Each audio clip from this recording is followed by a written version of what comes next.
ಎಲ್ಲರಿಗೂ hi, welcome back to my YouTube channel. ಎಲ್ಲರೂ ಹೇಗಿದ್ದೀರಾ? ಎಲ್ಲ ಆರಾಮಾಗಿದ್ದೀರಾ ಅಂತ ಅಂದ್ಕೊಂಡಿದ್ದೀನಿ. ನಾನು ಕೂಡ ತುಂಬಾ ಚೆನ್ನಾಗಿದ್ದೀನಿ.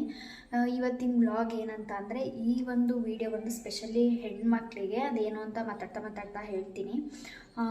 ಏನಿಲ್ಲ ಗೈಸ್, ಇವಾಗ ಒಂದಿನ ಬಿಟ್ಟು ಒಂದಿನ ವೀಡಿಯೋ ಮಾಡೋಕ್ಕೂ ಆಗ್ತಿಲ್ಲ. ಏನಂತಂದರೆ ಸ್ವಲ್ಪ ತುಂಬಾ ಗ್ಯಾಪ್ ಆಗ್ತಿದೆ. ಯಾಕೆ ಅಂತ ಅಂದರೆ ಇಲ್ಲಿ ಅದಕ್ಕಿಂತ ಮುಂಚೆ ಇನ್ನೂ ಯಾರು ನನ್ನ ಯೂಟ್ಯೂಬ್ ಚಾನಲ್ನ ಸಬ್ಸ್ಕ್ರೈಬ್ ಮಾಡ್ಕೊಂಡಿಲ್ಲ, ಪ್ಲೀಸ್ ಸಬ್ಸ್ಕ್ರೈಬ್ ಮಾಡಿಕೊಂಡು ವೀಡಿಯೋನ ನೋಡಿ, ಮತ್ತು ಸ್ಕಿಪ್ ಮಾಡದೆ ಕೊನೆ ತನಕ ವೀಡಿಯೋನ ನೋಡಿ. ಫಸ್ಟ್ ಆಫ್ ಆಲ್ ನಾನು ನಿಮ್ಮೆಲ್ಲರಿಗೂ ಸಾರಿ ಕೇಳಬೇಕು. ಏಕೆಂದರೆ ನಾನು ಹೇಳಿದ್ದೆ ಡೈಲಿ ಬ್ಲಾಗ್ ಮಾಡಾಕ್ತೀನಿ ಅಂತ, ನೀವು ಕೂಡ ಕೇಳ್ತಿದ್ದೀರಾ ಡೈಲಿ ವಿಡಿಯೋ ಮಾಡಿ ಅಂತ ಅಂದ್ಬಿಟ್ಟು. ಅಂದರೆ ಗ್ಯಾಪ್ ಆಗ್ತಿದೆ ಯಾಕೆ ಅಂತ. ಏನಂತಂದರೆ, ಇವಾಗ ನಾನು ಆಲ್ರೆಡಿ ಹೇಳಿರೋ ಹಾಗೆ ನಮ್ಮ ದೊಡ್ಡಮ್ಮನ ಮನೇಲೇ ಇದ್ದೀನಿ, ಇನ್ನು ನಮ್ಮ ಊರಿಗೆ ಹೋಗಿಲ್ಲ. ಇಲ್ಲಿ ಏನಂದರೆ ತುಂಬಾ ನೆಟ್ವರ್ಕ್ ಇಶ್ಯೂ ಇದೆ. ಇವಾಗ ಏನಾದ್ರು ನಾನು ಒಂದು ಕಾಲ್ ಮಾಡಬೇಕು ಅಂತಂದ್ರೆ ಕೂಡ ಹೊರಗಡೆ ಹೋಗಬೇಕು, ಅಷ್ಟು ನೆಟ್ವರ್ಕ್ ಪ್ರಾಬ್ಲಮ್ ಇದೆ ಇಲ್ಲಿ. ಹಾಗಾಗಿ ಸ್ವಲ್ಪ ಡೈಲಿ ಬ್ಲಾಗ್ ಮಾಡೋದು ತುಂಬಾ ಕಷ್ಟ ಆಗ್ತಿದೆ. ಬ್ಲಾಗ್ ಮಾಡಿ ಇಟ್ಕೊಬೋದು, ಬಟ್ ಅಪ್ಲೋಡ್ ಮಾಡೋದು ಸ್ವಲ್ಪ ಕಷ್ಟ. ಯಾಕೆಂದರೆ ನೀವು ನೋಡಿ, ಇವಾಗ ಕಾಲ್ ಮಾಡೋಕ್ಕೆ ನೆಟ್ವರ್ಕ್ ಸಿಗಲ್ಲ ಅಂತಂದರೆ ನಾನು ನೆಟ್ಟೆಲ್ಲ ಯೂಸ್ ಮಾಡೋಕ್ಕಾಗಲ್ಲ. ಹಾಗಾಗಿ ಆಮೇಲೆ ಪದೇ ನಾನು ಹೊರಗಡೆಗೂ ಹೋಗೋಕ್ಕಾಗಲ್ಲ ಅಲ್ವಾ. ಅದನ್ನು ಬಿಟ್ಟರೆ ಫಸ್ಟು ಮುಂಚೆ ನನ್ನ ಮಗಳು ಹೆಂಗೆ ಅಂತ ಅಂದರೆ, ಸ್ವಲ್ಪ ಅಟ್ಲೀಸ್ಟ್ ಒಂದು ಹಾಫ್ ಆನ್ ಅವರ್ 1 ಅವರ್ ಆದರೂ ಮಲಗ್ತಾ ಇದ್ಲು. ಆ ಗ್ಯಾಪಲ್ಲಿ ಏನಾದರೂ ವೀಡಿಯೋ ಇದ್ದರೆ ಮಾಡ್ಕೊತಾ ಇದ್ದೆ, ಇಲ್ಲ ನಾನು ಮಲ್ಕೊತಾ ಇದ್ದೆ, ಈ ಥರ ಮಾಡ್ತಿದ್ದೆ. ಬಟ್ ಇವಾಗಂತೂ ಮಲ್ಗದೇ ಇಲ್ಲ.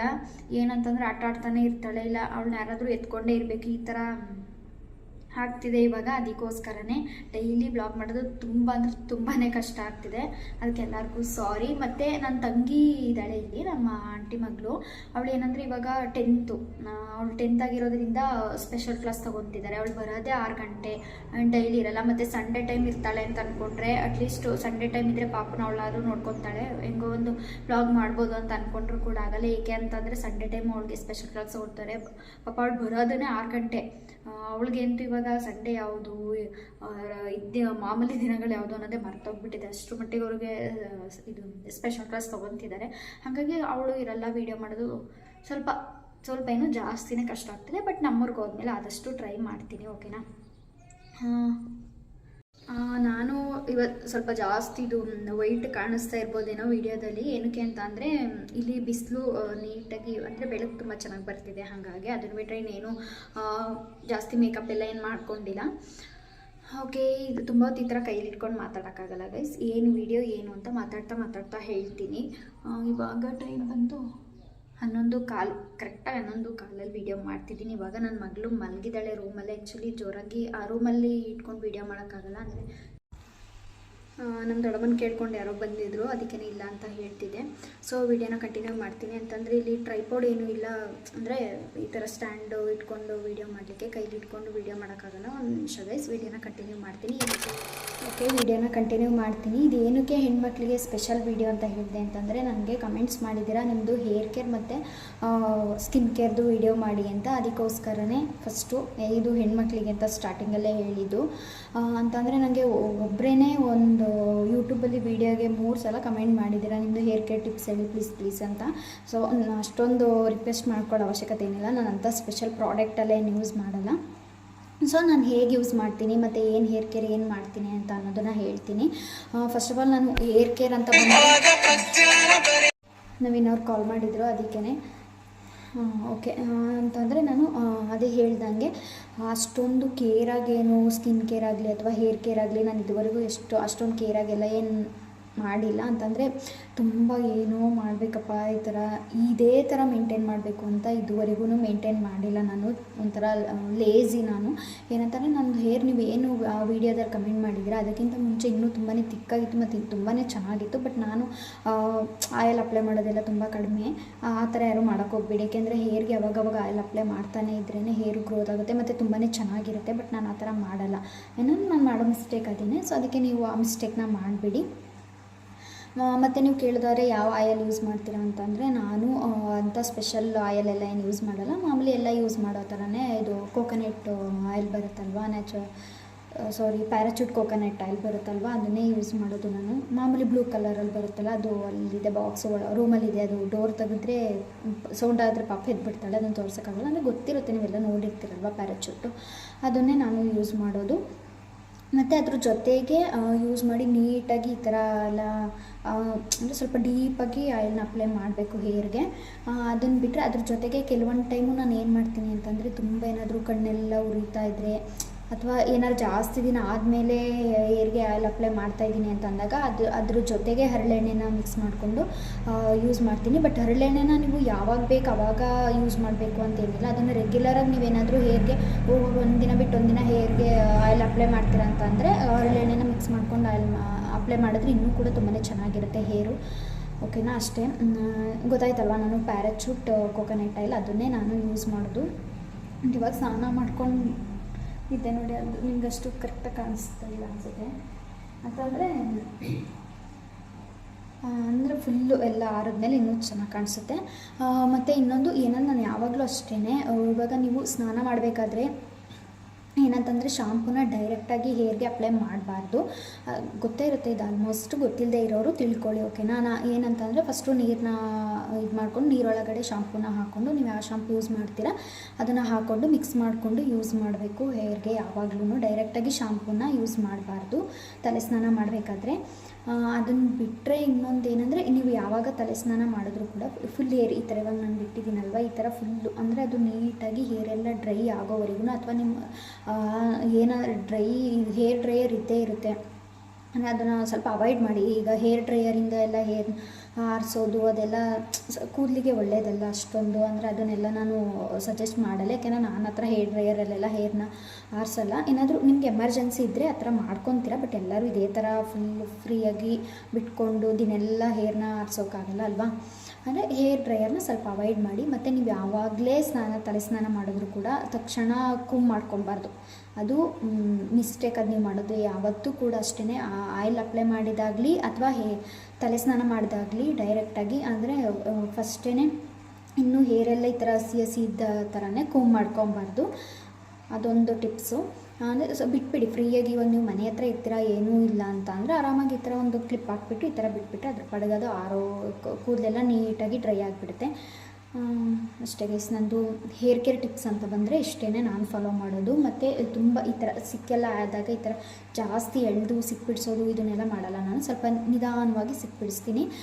ಇವಾಗ ಮುಂಚೆಗಿಂತ ಇವಾಗ ಇನ್ನೂ ಏರ್ ಫಾಲ್ ಜಾಸ್ತಿ ಆಗ್ತಿದೆ. ಏನಂತ ಅಂದರೆ ಪಾಪು ಏನೋ ನಗಾಡಿದ್ರೆ, ಮಕ್ಕಳು ಮುಖನ ನೋಡಿಕೊಂಡು ನಗಾಡಿದ್ರೆ ಹೇರ್ ಫಾಲ್ ಆಗುತ್ತೆ ಅಂತ ಹೇಳ್ತಾರೆ. ಅಂದರೆ ದೊಡ್ಡವ್ರು ಹೇಳ್ತಾರೆ, ಅದು ಎಷ್ಟು ನಿಜ ಎಷ್ಟು ಸುಳ್ಳು ಅಂತ ಗೊತ್ತಿಲ್ಲ. ಬಟ್ ಇವಾಗಂತೂ ನನಗೆ ತುಂಬಾ ಏರ್ ಫಾಲ್ ಆಗ್ತಿದೆ. ಏನಂತಂದರೆ ನಾನು ಯಾವಾಗ ಎಷ್ಟು ಸಲ ದಿನಕ್ಕೆ ಒಂದು 5-6 ಸಲ ತಲೆ ಬಾಚಿದ್ರು ಕೂಡ ಅಷ್ಟೇ ಏರ್ ಬರುತ್ತೆ, ಅಂದರೆ ಅಷ್ಟು ಏರ್ ಫಾಲ್ ಆಗ್ತಿದೆ ಇವಾಗ. ಅದನ್ನೇನು ಮಾಡೋಕ್ಕಲ್ಲ, ಅದು ಇವಾಗ ಹಂಗೆ ಅನಿಸುತ್ತೆ.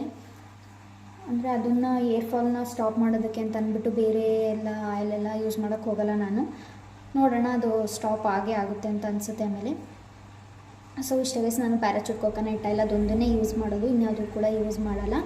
ಮತ್ತು ಸ್ಕಿನ್ ಕೇರ್ ಅಂತ ಬಂದರೆ, ನೀವು ಸ್ಕಿನ್ ಕೇರ್ ಏನು ಮಾಡ್ತೀರಾ ಏನು ಅಂತ ಕೇಳಿದ್ರೆ ನಿಜವಾಗ್ಲೂ ಹೇಳ್ತೀನಿ. ನಾನು ಮುಂಚೆ ಎಷ್ಟೋ ವಿಡಿಯೋದಲ್ಲಿ ಹೇಳಿದ್ದೀನಿ, ನಾನು ಅಷ್ಟೊಂದು ಕೇರ್ ತೊಗೊಂಡಿದ್ದು ಸ್ಕಿನ್ ಕೇರ್ ಮಾಡೇ ಇಲ್ಲ. ಇದುವರೆಗೂ ಕೂಡ ನಾನು ಯಾವುದೇ ಒಂದು ಪ್ರಾಡಕ್ಟನ್ನು ಯೂಸ್ ಮಾಡಿಲ್ಲ, ಅಷ್ಟೊಂದು ಕೇರ್ ತೊಗೊಂಡೆಲ್ಲ ಸ್ಕಿನ್ ಕೇರ್ ಮಾಡಿಲ್ಲ ನಾನು. ಬಟ್ ಓಕೆ, ಎಲ್ಲರೂ ಮಾಡ್ತಾರೆ ಆಲ್ಮೋಸ್ಟ್. ಇವಾಗ ಒಂದು ಫೇಸ್ ವಾಶ್ ಆಗಿರ್ಬೋದು, ಕ್ರೀಮ್ ಆಗಿರ್ಬೋದು, ಇಲ್ಲ ಏನೋ ಒಂದು ಮಾಯ್ಶ್ಚರೈಸರ್ ಆಗಿರ್ಬೋದು, ಪರ್ಟಿಕ್ಯುಲರಾಗಿ ಇದನ್ನೇ ಯೂಸ್ ಮಾಡಬೇಕು ಅಂತ ಅಂದ್ಕೊಂಡು ಎಷ್ಟೋ ಜನ ಮಾಡ್ತಾನೆ ಇರ್ತೀರ. ನಾನು ಆ ಥರ ಯಾವತ್ತೂ ಮಾಡಿಲ್ಲ. ಆವಾಗ ಏನಂತಂದರೆ ನಂದು PU ಆದಮೇಲೆ, PU ಟೈಮಲ್ಲಿ ಅಥವಾ ಇಲ್ಲ ಲಾಕ್ಡೌನ್ ಟೈಮಲ್ಲೇನೋ, ಆವಾಗ ಇದು ಕಡಲೆ ಹಿಟ್ಟು, ಕಾಫಿ ಪುಡಿ ಮತ್ತು ಇನ್ನೊಂದೇನು ಅಕ್ಕಿ ಹಿಟ್ಟು, ಇದನ್ನು ಕಡಲೆ ಹಿಟ್ಟಲ್ಲಾಗಿ ಮೊಸರು, ಕಾಫಿ ಪೌಡರು ಮತ್ತು ಅಕ್ಕಿ ಹಿಟ್ಟನ್ನ ಅದನ್ನು ಡೈಲಿ ಹಚ್ತಾಯಿದ್ದೆ. ಅದು ಏನಕ್ಕೆ ಅಂತ ಗೊತ್ತಿಲ್ಲ, ಅವಾಗೊಂದು ಅದು ಅಭ್ಯಾಸ ಆಗೋಗ್ಬಿಟ್ಟಿತ್ತು. ಡೈಲಿ ಮಲ್ಕೋಬೇಕಾದ್ರೆ ಹಚ್ತಾಯಿದ್ದೆ. ಅದನ್ನು ಟ್ರೈ ಮಾಡಿಬೇಕಾರೆ ಅದನ್ನು ಹಚ್ಚಿದ್ರೆ ಏನಂದರೆ ಸ್ವಲ್ಪ ವೈಟು ಆಗ್ತಾರೆ, ಮತ್ತು ಏನಂದರೆ ಸಾಫ್ಟ್ ಆಗುತ್ತೆ ಸ್ಕಿನ್. ಅದನ್ನೇನು ತುಂಬ ದಿನ ಹಚ್ಚಲಿಲ್ಲ, ಬಟ್ ಒಂದು 2-3 ತಿಂಗಳು ಕಂಟಿನ್ಯೂಸ್ ಆಗಿ ಹಚ್ಚಿದ್ದೆ ಅದನ್ನು. ಅದೇನೋ ಅಭ್ಯಾಸ ಆಗೋಗ್ಬಿಟ್ಟಿತ್ತು ಮಲ್ಕೋಬೇಕಾದ್ರೆ ಹಚ್ಚಿ. ಹಾಗಾಗಿ ಅದನ್ನು ಆವಾಗ ಯೂಸ್ ಮಾಡ್ತಿದ್ದೆ, ಯಾವಾಗ ಲಾಕ್ಡೌನ್ ಟೈಮಲ್ಲಿ ಅನಿಸುತ್ತೆ. ಅದನ್ನು ಬಿಟ್ಟರೆ ಅದರಿಂದ ಈಚೆಗೆ ಅಂತ ಬಂದರೆ ನಾನು ಯಾವುದೇ ಒಂದು ಪ್ರಾಡಕ್ಟನ್ನು ಯೂಸ್ ಮಾಡಿಲ್ಲ. ಮದುವೆ ಟೈಮಲ್ಲೂ ಕೂಡ ನಾನು ಮುಖಕ್ಕೆ ಏನೂ ಯೂಸ್ ಮಾಡಿರಲಿಲ್ಲ. ಅಂದರೆ ಗ್ಲೋ ಆಗಬೇಕು ಆ ಥರ ಏನೂ ಯೂಸ್ ಮಾಡಿಲ್ಲ. ಇನ್ನು ಹೇಳಿದೆ, ನಿಮಗೆ ಗೊತ್ತಿರುತ್ತೆ, ನಾನು ಯಾವ್ದಾದ್ರು ಫಂಕ್ಷನ್ಸ್ ಇದ್ದರೆ ಅಥವಾ ಏನಾದ್ರು ಇದ್ದರೆ ಲ್ಯಾಕ್ಮಿ 9to5 ಅದನ್ನು ಯೂಸ್ ಮಾಡ್ತೀನಿ. ಅದು ಅಷ್ಟೇ ಗೈಸ್. ಅದನ್ನು ಬಿಟ್ಟರೆ ನಾನು ಸ್ಕಿನ್ ಕೇರ್ ಅಂತೂ ಏನೂ ಮಾಡಲ್ಲ. ಬಟ್ ಇನ್ನು ಮುಂದೆ ಏನಾದರೂ ಇಷ್ಟು ದಿನ ಅಂತೂ ಆಗಿದ್ದಾಯಿತು, ಅಂದರೆ ಅಷ್ಟು ಇಂಟ್ರೆಸ್ಟು ಬಂದಿರಲಿಲ್ಲ, ಮಾಡಬೇಕು ಅಂತ ಅನಿಸಿರಲಿಲ್ಲ. ಇನ್ನು ಮುಂದೆ ನೋಡೋಣ, ಒಂದೊಳ್ಳೆ ಫೇಸ್ ವಾಶ್ ಆಗಿರ್ಬೋದು ಅಥವಾ ಮಾಯ್ಶ್ಚರೈಸರ್ ಆಗಿರ್ಬೋದು, ಯಾವುದೋ ಒಂದು ನೀಟಾಗಿ ಸ್ಕಿನ್ನ ಮೇಂಟೈನ್ ಮಾಡಬೇಕು ಇನ್ಮೇಲೆ. ಅಂತ ಅಂದ್ಕೊಂಡಿದ್ದೀನಿ. ನೋಡೋಣ ಹೇಗಾಗುತ್ತೆ ಅಂತ. ಇಷ್ಟೇ ಗೈಸ್, ನಂದು ಸ್ಕಿನ್ ಕೇರ್ ಅಂತ ಬಂದರೆ ಇಷ್ಟೇ. ಓಕೆನಾ, ನಾನು ಏನು ಯೂಸ್ ಮಾಡ್ತೀನಿ, ಏನು ಇದು ಮಾಡ್ತೀನಿ ಅದನ್ನು ಹಾನೆಸ್ಟಾಗಿ ನಿಮ್ಮ ಹತ್ರ ಹೇಳಿದ್ದೀನಿ. ಓಕೆ. ಮತ್ತು ಈ ಟೈಮಲ್ಲಿ ಇವಾಗ ಸ್ವಲ್ಪ ಚಳಿ ಜಾಸ್ತಿ ಇದೆ, ಹಾಗಾಗಿ ಸೋಪನ್ನ ಅವಾಯ್ಡ್ ಮಾಡಿ. ಸ್ವಲ್ಪ ಸೋಪ್ ಯೂಸ್ ಮಾಡೋದು ಸ್ವಲ್ಪ ಕಮ್ಮಿ ಮಾಡಿ. ಅದ್ರ ಸೋಪ್ ಯೂಸ್ ಮಾಡೋ ಬದಲಿಗೆ ಕಡಲೆ ಹಿಟ್ಟನ್ನ ಯೂಸ್ ಮಾಡಿ, ಸ್ಕಿನ್ ಚೆನ್ನಾಗಿರುತ್ತೆ. ಕಡಲೆ ಹಿಟ್ಟು ರೆಗ್ಯುಲರಾಗಿ ಯೂಸ್ ಮಾಡೋದು, ಚಳಿ ಟೈಮ್ ಅಂತಲ್ಲ, ಕಡಲೆ ಹಿಟ್ಟು ರೆಗ್ಯುಲರಾಗಿ ಯೂಸ್ ಮಾಡಿದ್ರು ಕೂಡ ಸ್ಕಿನ್ನು ತುಂಬಾ ಚೆನ್ನಾಗಿರುತ್ತೆ. ಇಷ್ಟೇ ಗೈಸ್, ಇದನ್ನು ಹೇಳಬೇಕು ಅಂತಂದರೆ ನೀವು ಕೇಳ್ತಿರಲ್ವ, ತುಂಬ ದಿನ ವೆಯ್ಟ್ ಮಾಡೋದು ಬೇಡ ಅಂತ ಅಂದ್ಬಿಟ್ಟು ಈ ಥರ ಒಂದು ಹೇಳಿಬಿಡೋಣ ಇವತ್ತು ಅಂತ ಅಂದ್ಕೊಂಡು ವೀಡಿಯೋನ ಮಾಡಿದೆ. ಅದೇ ಹೇಳಿದಾಗೆ ನೆಟ್ವರ್ಕ್ ಪ್ರಾಬ್ಲಮ್ ಇರೋದ್ರಿಂದ ಸ್ವಲ್ಪ ಡೈಲಿ ಬ್ಲಾಗ್ ಮಾಡೋದು ತುಂಬ ಕಷ್ಟ ಆಗ್ತಿದೆ. ಮತ್ತು ನಿಮಗೆ ಯಾವ ಥರ ವೀಡಿಯೋ ಬೇಕು ಅಂತ ಕಮೆಂಟ್ ಮಾಡಿ. ಅಟ್ಲೀಸ್ಟ್ ನಾನು ಇಲ್ಲಿ ಮಾಡೋಕ್ಕಾಗಲಿಲ್ಲ ಅಂತಂದ್ರೂ ಕೂಡ ಇವಾಗ ನಮ್ಮೂರಿಗೆ ಹೋಗ್ತೀನಲ್ವ, ಅವಾಗ ಫ್ರೀ ಟೈಮಲ್ಲಿ ಮಾಡ್ತೀನಿ. ಇವಾಗಂತೂ ಡೈಲಿ ಜಾಸ್ತಿ ನಿದ್ದೆ ಮಾಡೋದೇ ಆಗಿಬಿಟ್ಟಿದೆ, ಅಂದರೆ ಚೆನ್ನಾಗಿ ನಿದ್ದೆ ಮಾಡ್ತಿದ್ದೀನಿ. ಇವಾಗ ನೆಟ್ವರ್ಕ್ ಇಲ್ಲ ಅಲ್ವಾ, ಫೋನ್ ಯೂಸ್ ಮಾಡೋಕ್ಕೂ ಆಗೋಲ್ಲ, ಹಾಗಾಗಿ ಸ್ವಲ್ಪ ಜಾಸ್ತಿ ನಿದ್ದೆ ಮಾಡ್ತೀನಿ. ನಿಮಗೆ ಯಾವ ಥರ ವೀಡಿಯೋ ಬೇಕು ಏನು ಅಂತ ನನಗೆ ಕಮೆಂಟ್ ಮಾಡಿ. ಸೊ ನಾನು ಆ ಥರ ವೀಡಿಯೋನ ಮಾಡ್ತೀನಿ. ಮತ್ತು ನನಗೆ ತುಂಬ ಇದು ಸ್ಟಾರ್ಟಿಂಗಲ್ಲೇ ಹೇಳಬೇಕು ಅಂತ ಅಂದ್ಕೊಂಡೆ, ಇವಾಗ ನೆನಪಾಯಿತು. ನನಗೊಂದು ಖುಷಿ ವಿಷಯ ಏನಂತಂದರೆ, ನನಗೆ ಯಾರೋ ಕಮೆಂಟ್ ಮಾಡಿದ್ದೀರಾ, ನಿಮ್ಮದು ವೀಡಿಯೋ ತುಂಬಾ ನ್ಯಾಚುರಲಾಗಿರುತ್ತೆ ಮತ್ತು ಹಳ್ಳಿ ಥರ, ಅದನ್ನು ನೋಡೋಕ್ಕೆ ತುಂಬಾ ಇಷ್ಟ ಆಗುತ್ತೆ ಸಿಸ್. ನಿಮ್ಮ ಅಂದರೆ ವೀಡಿಯೋಗೋಸ್ಕರ ವೆಯ್ಟ್ ಮಾಡ್ತಾ ಇರ್ತೀವಿ, ನ್ಯಾಚುರಲಾಗಿರುತ್ತೆ ಅಂತ ಮಾಡಿದ್ದೀರಾ. Thank you so much. ಅದಕ್ಕೆ ಏನಂತಂದರೆ ನ್ಯಾಚುರಲಾಗೇ ವೀಡಿಯೋ ಮಾಡಬೇಕು. ನಾನು ಯೂಟ್ಯೂಬ್ ಸ್ಟಾರ್ಟ್ ಮಾಡಿರೋದೇ ನಾವು ನ್ಯಾಚುರಲಾಗಿ ಹೇಗಿದೆ, ನಾವು ಹೇಗಿದ್ದೀವಿ, ನಮ್ಮದು ರಿಯಲ್ ಲೈಫ್ ಸ್ಟೈಲ್ ಏನಿದೆ ಅದನ್ನು ತೋರಿಸ್ಬೇಕು ಅಂತಲೇ ನಾನು ಯೂಟ್ಯೂಬ್ನ ಸ್ಟಾರ್ಟ್ ಮಾಡಿರೋದು. ಏಕೆಂದರೆ ಇಲ್ಲಿ ಸಿನಿಮಾ ಸೀರಿಯಲ್ ಆ ಥರ ಏನೂ ಮಾಡ್ತಿಲ್ಲ ಅಲ್ವ, ನಾವು ಆ್ಯಕ್ಟಿಂಗ್ ಮಾಡಿಕೊಂಡು ಇಲ್ಲದೆ ಇರೋದನ್ನ ಇದೆ ಅಂತ ಹೇಳಿಕೊಂಡು ಅಥವಾ ಸ್ಟೈಲಾಗಿ ಬಿಲ್ಡಪ್ ಕೊಟ್ಕೊಂಡು ವೀಡಿಯೋ ಮಾಡೋಕ್ಕೆ ಆ ಥರ ಎಲ್ಲ ಇಷ್ಟ ಆಗೋಲ್ಲ ನನಗೆ. ನಾವು ನ್ಯಾಚುರಲಾಗಿ ಹೇಗಿದೆ, ನಮ್ಮ ಲ್ಯಾಂಗ್ವೇಜ್ ಹೇಗಿದೆ ಮತ್ತು ನಮ್ಮ ಸುತ್ತಮುತ್ತ ಹೇಗಿದೆ ಅದನ್ನು ತೋರಿಸ್ಬೇಕು ಅಂತ ಅಂದ್ಕೊಂಡೇ, ಆ ಇಂಟೆನ್ಷನಿಂದನೇ ನಾನು ಯೂಟ್ಯೂಬ್ನ ಸ್ಟಾರ್ಟ್ ಮಾಡಿರೋದು. ಹಾಗಾಗಿ ನ್ಯಾಚುರಲಾಗೇ ವೀಡಿಯೋ ಮಾಡ್ತೀನಿ. ಆದಷ್ಟು ನ್ಯಾಚುರಲಾಗೇ ವೀಡಿಯೋ ಮಾಡೋದು ನಾನು. ನನಗೆ ಯಾರು ಕಮೆಂಟ್ ಮಾಡಿದ್ದಾರೆ, ಥ್ಯಾಂಕ್ ಯು ಸೊ ಮಚ್. ನಾನು ನೇಮ ಓದಿಲ್ಲ, ಅಂದರೆ ನೇಮ್ ಇಲ್ಲ, ಅದೇನೋ ನಂಬರ್ಸ್ ಹಾಕ್ಬಿಟ್ಟು ಏನೋ ಹ್ಯಾಶ್ಟ್ಯಾಗ್ ಹಾಕಿ ಏನೋ ಆಗಿ, ಅಂದರೆ ಅದೇನೋ ನಂಬರ್ ಥರ ಏನೋ ನೇಮ್ ಇತ್ತು, ನೀವು ಫುಲ್ ನೇಮ್ ಕೊಟ್ಟಿಲ್ಲ ಅದಕ್ಕೆ, ಹಾಗಾಗಿ ಅದು ನೇಮ್ ಗೊತ್ತಿಲ್ಲ ನನಗೆ. So thank you so much ಯಾರು ಕಮೆಂಟ್ ಮಾಡಿದ್ದೀರಾ. ಮತ್ತು ಇನ್ಸ್ಟಾಗ್ರಾಮಲ್ಲೂ ನನಗೆ ಹೇಳ್ತಾನೆ ಇರ್ತಾರೆ, ವೀಡಿಯೋ ಮಾಡಿ, ನಿಮ್ಮ ವೀಡಿಯೋ ನೋಡೋಕ್ಕೆ ತುಂಬ ಖುಷಿಯಾಗುತ್ತೆ ಅಂತ. So thank you so much. ಇದೇ ಥರ ಸಪೋರ್ಟ್ ಮಾಡಿ, ನೀವು ಇದೇ ಥರ ಸಪೋರ್ಟ್ ಮಾಡಿ. ಡೈಲಿ ಈ ಥರ ಬ್ಲಾಗ್ ಬೇಕು ಅಂತ ಅಂದರೆ ಖಂಡಿತವಾಗ್ಲೂ ನಾನು ಆ ಥರ ಬ್ಲಾಗ್ನ ಹಾಕ್ತೀನಿ. ಏನಂತಂದರೆ ಇವಾಗ ನಮಗೂ ಅಷ್ಟು ಗೊತ್ತಿರಲ್ಲಲ್ವ, ಇವಾಗ ಯಾವ ಥರ ಮಾಡಬೇಕು, ಏನು ವೀಡಿಯೋ ಮಾಡಬೇಕು ಅನ್ನೋ ಯೋಚನೆ ನಾವು ಇರ್ತೀವಿ. ಆ ಥರ ನೀವು ನಿಮ್ಗೆ ಯಾವ ವೀಡಿಯೋ ಬೇಕು, ನಮ್ಮಿಂದ ಏನು ಎಕ್ಸ್ಪೆಕ್ಟ್ ಮಾಡ್ತಾಯಿದ್ದೀರಾ ಅಂತ ಹೇಳಿದ್ರೆ ನಾನು ಆ ಥರ ವೀಡಿಯೋನ ಮಾಡೋಕ್ಕೆ ನನಗೆ ಪರ್ಸ್ನಲಿ ತುಂಬ ಖುಷಿಯಾಗುತ್ತೆ ಮತ್ತು ಹೆಲ್ಪ್ ಕೂಡ ಆಗುತ್ತೆ. ಓಕೆ, ಇಷ್ಟೇ ಇದನ್ನು ಹೇಳಬೇಕು ಮತ್ತು ಈ ವಿಡಿಯೋನ ಮಾಡಬೇಕು ಅಂತ ಅಂದ್ಕೊಂಡು ವೀಡಿಯೋ ಮಾಡಿದೆ. ಸೊ ಯಾರೆಲ್ಲ ನೋಡಿ, ಇವಾಗ ನಮ್ಮ ಅಕ್ಕ ಬಂದಿದ್ದು, ನಮ್ಮ ಇನ್ವಿಟೇಷನ್ ಕೊಡೋಕ್ಕೆ ಬಂದ, ನಮ್ಮ ನೋಡೋಕ್ಕೆ ಬಂದ. ನಿಮಿಷ ತೋರಿಸ್ತೀನಿ.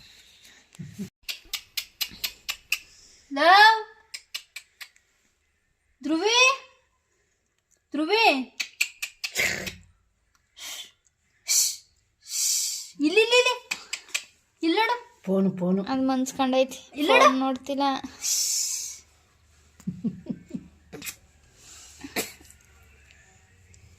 ಅದು ಮನ್ಗಿತ್ತು ಗೈಸ್, ಬಂದು ಬೆಳೆಸ್ಬಿಟ್ಲು.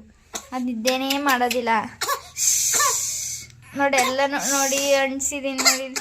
ಓದ್ಕೊಳ್ಳಿ ಈಗಲೇ, ಅವಳು ಕಂಡುಬಿಟ್ರೆ ಕಾಣ್ಬೇಕಲ್ಲ ಎಲ್ಲವ. ಸುಮ್ಮನೆ ಮನ್ಕೋತಿರ ಎತ್ಕೊಳ್ಳಿ ಅಂತ ಅವಳು ಹಿಂಗೆ ಎತ್ತದ್ಲಲ್ಲ, ಅದಕ್ಕೆ ಅದು ಎತ್ಕೊಳ್ಳಿ ಅಂತ ಹಿಂಗೆ ಡೋ ಮಾಡ್ತಾಳೆ.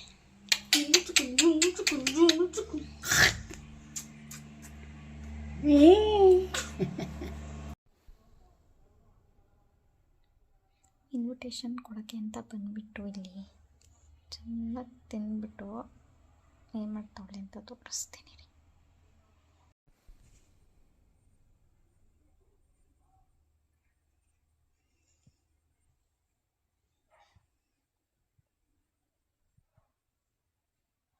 ನೋಡಿ, ಊರಲ್ಲಿ ಮಧ್ಯಾಹ್ನ ಟೈಮ್ ಯಾರೂ ಇರಲ್ಲ.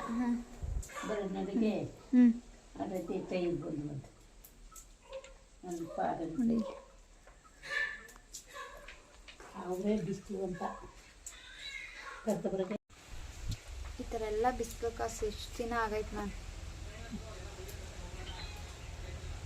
ಅಲ್ಲಿ ಬರೀ ಟೆರೆಸ್ಸಲ್ಲಿ ಹಿಂಗೆ ಸೊಳ್ಳೆ ಯಾವಾಗಲೂ, ನಮ್ಮ ಪಾಪ ಯಾವಾಗಲೂ ಇದ್ದಿರ್ತಾಳೆ.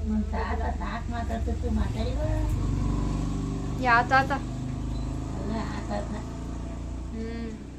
ಮಲಗಿದ್ಲಲ್ಲ ಅವಾಗ, ತಾತ ಮಾತಾಡ್ತಿರ್ತಾರ ಮಾತಾಡಿ ಹೋಗ ನೋಡಿ ನಮ್ಮ ಅಕ್ಕಿ ಈ ಸ್ಕೂಟಿ ತಂದವಳೆ. ಇನ್ನೊಂದು ಸ್ಕೂಟಿ ಏನು ನಮ್ಮ ಅಪ್ಪಾಜಿ ತಗೊಂಡೋಗಿತ್ತೇನೋ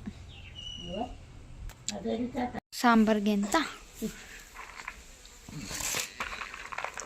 ಅಳಸಂಡೆ ಕಾಳು ಅಂತಾರಲ್ಲ ಈಗ ನಾವು ಬೆಂಗಳೂರು ಕಡೆ, ನಮ್ಮ ಕಡೆ ತಡ್ನಿ ಕಾಳು ಅಂತೀವಿ. ಅಲ್ಲ ಒಬ್ಬೊಬ್ರು ಅಳಸಂಡೆ ಕಾಳು ಅಂತಾರೆ. ನಮ್ಮ ಕಡೆ ಏನಂತಾರೆ ಕಮೆಂಟ್ ಮಾಡಿ ಗೈಸ್, ನಮ್ಮ ಕಡೆ ಏನಂತಾರೆ ಕಮೆಂಟ್ ಮಾಡಿ. ಇಲ್ಲಿ ಬೇಡ ಒಳಗಡಿಕೆ. ಓಕೆ ಗೈಸ್, ಇವಾಗ ಸ್ವಲ್ಪ ಹೊತ್ತು ನನ್ನ ಮಗಳು ಮಲಗಿದ್ದಾಳೆ, ಮತ್ತೆ ಮಲ್ಕೊಬೇಕು. ಮಲಗಿಬಿಟ್ಟು ಎದ್ದು ವೀಡಿಯೋನ ಮಾಡ್ತಾಯಿದ್ದೀನಿ. ಇವಾಗ ಮತ್ತೆ ಮಲ್ಕೊಬೇಕು. ಓಕೆನಾ? ನಿಮ್ಗೆಲ್ಲರಿಗೂ ಈ ವಿಡಿಯೋ ಯೂಸ್ಫುಲ್ ಆಗುತ್ತೆ ಅಂತ ಅಂದ್ಕೊಂಡಿದ್ದೀನಿ. ಇಷ್ಟ ಆಗಿದ್ರೆ ಪ್ಲೀಸ್ ಒಂದು ಲೈಕ್ ಮಾಡಿ, ಶೇರ್ ಮಾಡಿ, ಕಮೆಂಟ್ ಮಾಡಿ. ಮತ್ತು ಪದೇ ಪದೇ ಹೇಳ್ತಾ ಇದ್ದೀನಿ, ನಿಮಗೆ ಯಾವ ಥರ ವೀಡಿಯೋ ಬೇಕು ಅನ್ನೋದನ್ನು ಕೂಡ ಕಮೆಂಟಲ್ಲಿ ತಿಳಿಸಿ. ಓಕೆನಾ? ಓಕೆ ಗೈಸ್, ನೆಕ್ಸ್ಟ್ ವೀಡಿಯೋದಲ್ಲಿ ಸಿಗ್ತೀನಿ. ನೋಡೋಣ ನೆಕ್ಸ್ಟ್ ವೀಡಿಯೋ ಯಾವ್ದು ಮಾಡ್ತೀನಿ ಏನು ಅಂತ ಗೊತ್ತಿಲ್ಲ, ಬಟ್ ನೆಕ್ಸ್ಟ್ ಬ್ಲಾಗಲ್ಲಿ ಸಿಗ್ತೀನಿ. Take care.